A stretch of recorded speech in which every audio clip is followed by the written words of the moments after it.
ഒരു കുട്ടിയുടെ നിശബ്ദത നിങ്ങൾ എപ്പോഴെങ്കിലും ആഴത്തിൽ ശ്രദ്ധിച്ചിട്ടുണ്ടോ? ആ കുട്ടി ഒന്നും പറയുന്നില്ല, ആരോടും ഒന്നിനും വാശി പിടിക്കുന്നില്ല.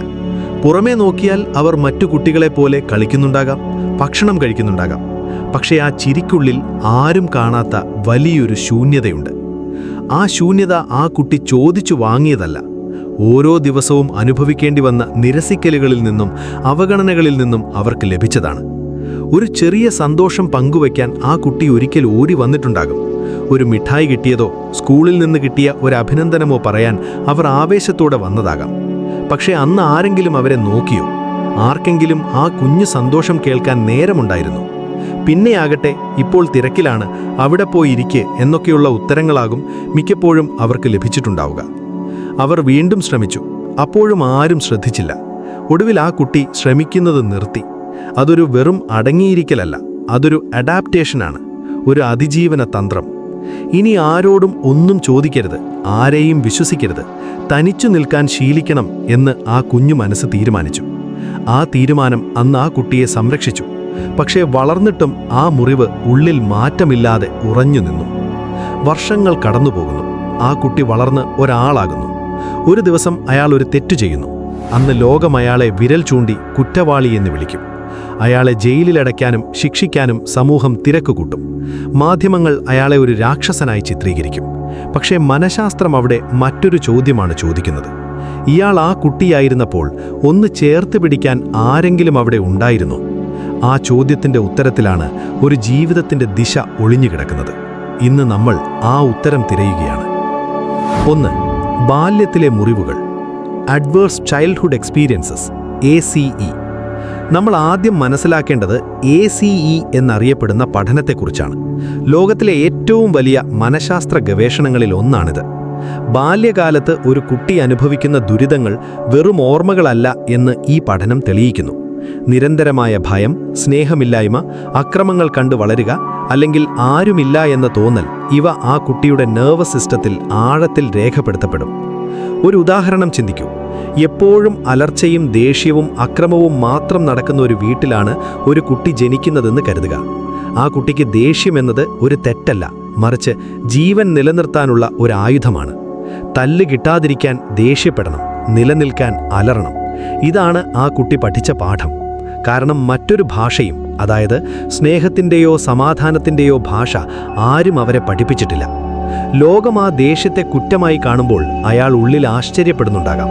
കാരണം അയാൾ ഇപ്പോഴും ശ്രമിക്കുന്നത് ആ പഴയ വീട്ടിലെ ഭയത്തിൽ നിന്ന് അതിജീവിക്കാൻ മാത്രമാണ്.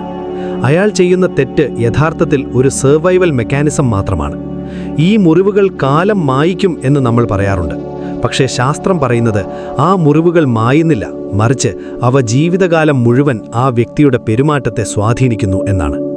2. തലച്ചോറിലെ മാറ്റങ്ങൾ. The neuro science of impulse. നമ്മുടെ തലച്ചോറിൻ്റെ മുൻഭാഗത്തുള്ള പ്രീ ഫ്രോണ്ടൽ കോർട്ടെക്സ് എന്ന ഭാഗമാണ് നമ്മളെ ചിന്തിച്ച് തീരുമാനമെടുക്കാൻ സഹായിക്കുന്നത്. ഒരു കാര്യം ചെയ്യുന്നതിന് മുൻപ് അതിൻ്റെ ഗുണദോഷങ്ങൾ ആലോചിക്കാനുള്ള കഴിവ് നൽകുന്നത് ഈ ഭാഗമാണ്. എന്നാൽ ബാല്യത്തിലെ കടുത്ത മാനസികാഘാതങ്ങൾ ഈ ഭാഗത്തിൻ്റെ ശരിയായ വളർച്ചയെ തടസ്സപ്പെടുത്തും. ഇതിൻ്റെ ഫലമായി ഇംപൾസ് കൺട്രോൾ അഥവാ പെട്ടെന്നുണ്ടാകുന്ന വികാരങ്ങളെ നിയന്ത്രിക്കാനുള്ള ആന്തരിക ശക്തി അവർക്കില്ലാതെ പോകും. നമ്മളൊരു ദേഷ്യം വരുമ്പോൾ ഒരു നിമിഷം ആലോചിക്കും, ഇത് ചെയ്താൽ എന്ത് സംഭവിക്കുമെന്ന്. എന്നാൽ ഈ ഭാഗം ശരിയായി പ്രവർത്തിക്കാത്ത ഒരാൾക്ക് ആ ആലോചനയ്ക്കുള്ള സമയം ലഭിക്കില്ല.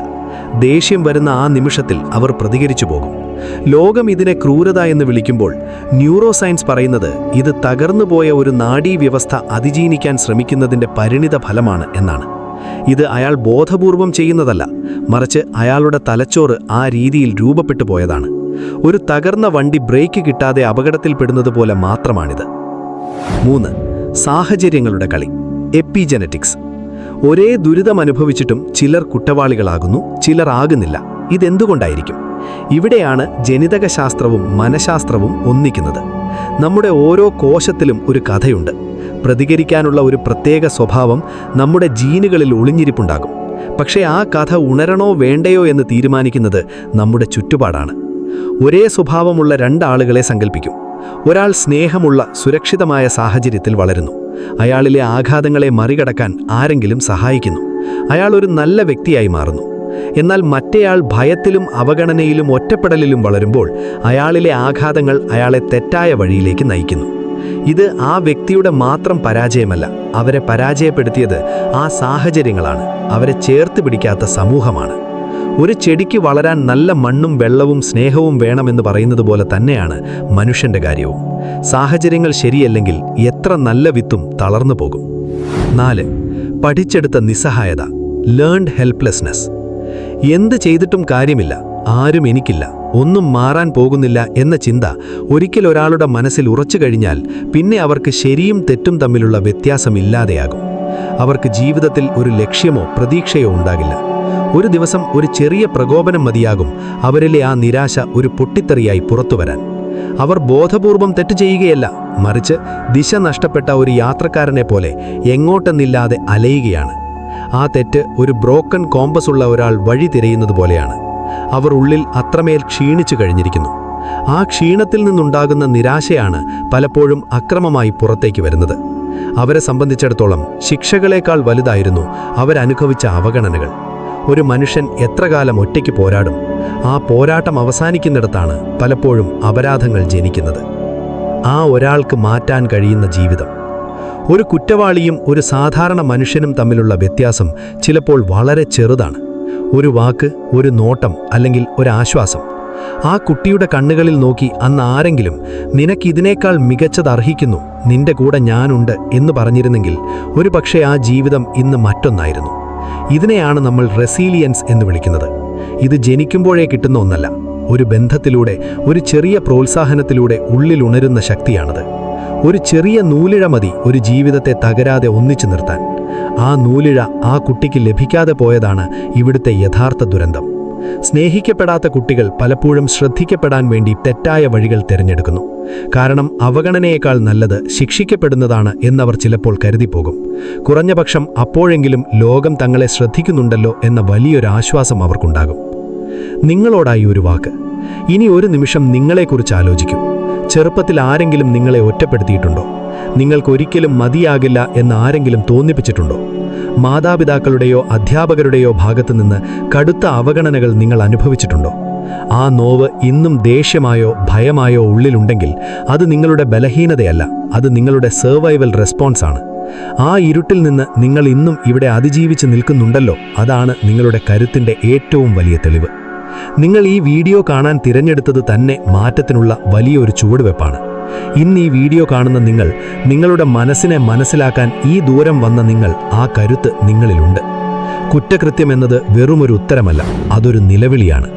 നമ്മുടെ ചുറ്റും തകർന്നുപോയ മനസ്സുള്ള ആരെങ്കിലും ഉണ്ടെങ്കിൽ, അതൊരു കുട്ടിയാകാം, ഒരു യുവാവാകാം, അവർക്ക് വേണ്ടി ആ ഒരൊറ്റയാളാകാൻ നമുക്ക് ശ്രമിക്കാം. ഒരു ജീവിതം മാറ്റാൻ നിങ്ങളുടെ ആ ഒരൊറ്റ ഊഷ്മളമായ നോട്ടം മതിയാകും.